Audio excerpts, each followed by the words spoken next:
Hello friends, ഞാനിവിടെ പറയാൻ പോകുന്നത് നമ്മുടെ ഫ്രണ്ടിനെ പറ്റിയും പുള്ളിയുടെ മൈ ഫ്രണ്ടിനെ പറ്റിയുമാണ്. നമ്മൾ കഴിഞ്ഞ ദിവസം ഒരു വാർത്ത കണ്ടു. 104 ഇന്ത്യക്കാരെ നമ്മൾ ഈ മറ്റേ രാജ്യാന്തര കുറ്റവാളികളെയൊക്കെ കൊണ്ടുവരുന്ന പോലെ കയ്യിലും കാലിലും വിലങ്ങണിയിച്ച് നമ്മൾ ഈ മനുഷ്യക്കടത്ത് എന്നൊക്കെ കേട്ടിട്ടില്ലേ, അതേ രീതിയിൽ ഇന്ത്യക്കാരെ US നിന്ന് അവരുടെ എയർഫോഴ്സ് വിമാനത്തിൽ ഇന്ത്യയിൽ കൊണ്ടുവന്ന് തള്ളിയിട്ട് പോകുന്ന പോലത്തെ ഒരു വളരെ ദുഃഖകരമായൊരു വാർത്ത നമ്മൾ കണ്ടു.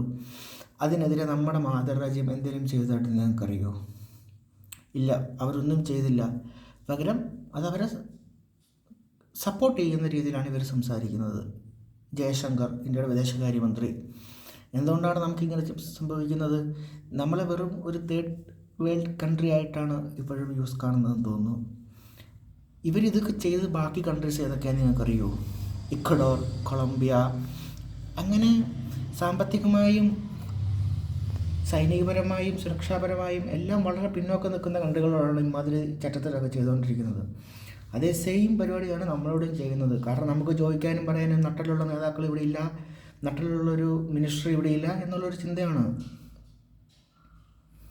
എന്തൊരു ദുരവസ്ഥയാണെന്ന് കണ്ടില്ലേ? പണ്ട് നമ്മൾ കേട്ടിട്ടില്ലേ മറ്റേ US-ൻ്റെ 7ാം കപ്പൽപ്പട തിരിച്ചയച്ച ഇന്ദിരാഗാന്ധിയെ പറ്റി?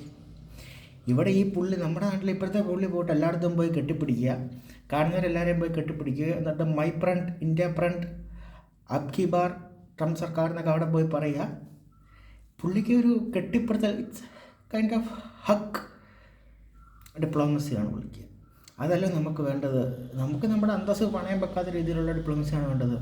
പുള്ളി അവരെന്തെങ്കിലും പറഞ്ഞ് ചിരിച്ച് കാണിച്ച് ഇതൊക്കെ വലിയ സംഭവമാണെന്നും കരുതി ഇനി അവർ പറയുന്നത് മനസ്സിലാവാഞ്ഞിട്ടാണോ എന്താണോ എന്തോ. ഇതൊക്കെയാണ് നമ്മുടെ ഒരു കുഴപ്പം ഇപ്പോൾ ഇവിടുത്തെ. പക്ഷെ എന്നാലും ഇത് വളരെ വിഷമമുള്ളൊരു കാര്യമാണ്. ഇത് മാറ്റേണ്ട ഒരു കാര്യമാണ്.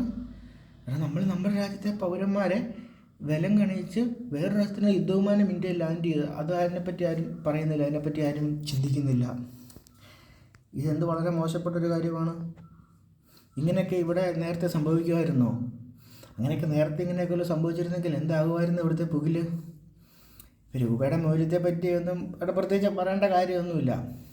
എല്ലാം ഇടിഞ്ഞ് ഭൂമിക്ക് താഴെ പോകാനുള്ള അവസ്ഥയായി. രൂപയുടെ മൂല്യം ചരിത്രത്തിലെ തന്നെ ഏറ്റവും താഴ്ന്ന നിലയിലാണ്. നമുക്കിതെല്ലാം കണ്ടാലും പോയി കെട്ടിപ്പിടിക്കുക, ഇപ്പോൾ പരിപാടി ചെയ്യുക, ഇത് നമ്മുടെ ട്രേഡോ നമ്മുടെ കാര്യങ്ങളോ ഒന്നും ബെനിഫിറ്റ് ചെയ്യാനുള്ളതൊന്നും അല്ല.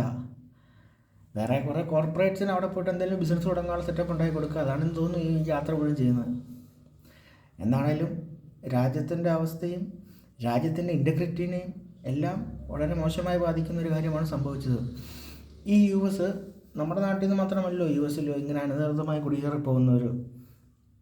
യൂറോപ്യൻസ് കയറാറുണ്ട്, ബ്രിട്ടീഷുകാർ കയറാറുണ്ട്, റഷ്യൻസ് കയറാറുണ്ട്. അവരോട് ആരോടെങ്കിലും ഇങ്ങനെ ചെയ്യൂ? അവിടെ ആരോടെങ്കിലും ഇങ്ങനെ ചെയ്തതായിട്ട് നമ്മൾ കേട്ടോ? ഇല്ല. ഈ ഏതും പറയാതെ ഈ കൊളംബിയയും ഇക്വഡോറൊക്കെ പറഞ്ഞ് അവരുടെ രാജ്യത്ത് വേറെ വിമാനം ലാൻഡ് ചെയ്തെന്ന് അവർ പറയുകയും ചെയ്തു. ഇതിനെതിരെ അവരുടെ പ്രധാനമന്ത്രി സംസാരിക്കുകയും ചെയ്തു ഇങ്ങനെ ചെയ്യുന്നതിനെ പറ്റി. പക്ഷെ നമ്മുടെ പുള്ളി ഒന്നും സംസാരിക്കുന്നില്ല. കാരണം അതാണ് തൻ്റെ ഇടം എന്ന് പറയുന്നൊരു സാധനമാണ് ഇവിടെ മിസ് ചെയ്യുന്നത്. പക്ഷെ അത് നമ്മുടെ രാജ്യത്തിനെ സംബന്ധിച്ച് വളരെ മോശമാണ്. ഇന്ത്യ എന്നുള്ള ഒരു മഹത്തായ രാജ്യത്ത് ഇങ്ങനെ സംഭവിച്ചു എന്നതിൽ അതിയായ ദുഃഖം രേഖപ്പെടുത്തുന്നു.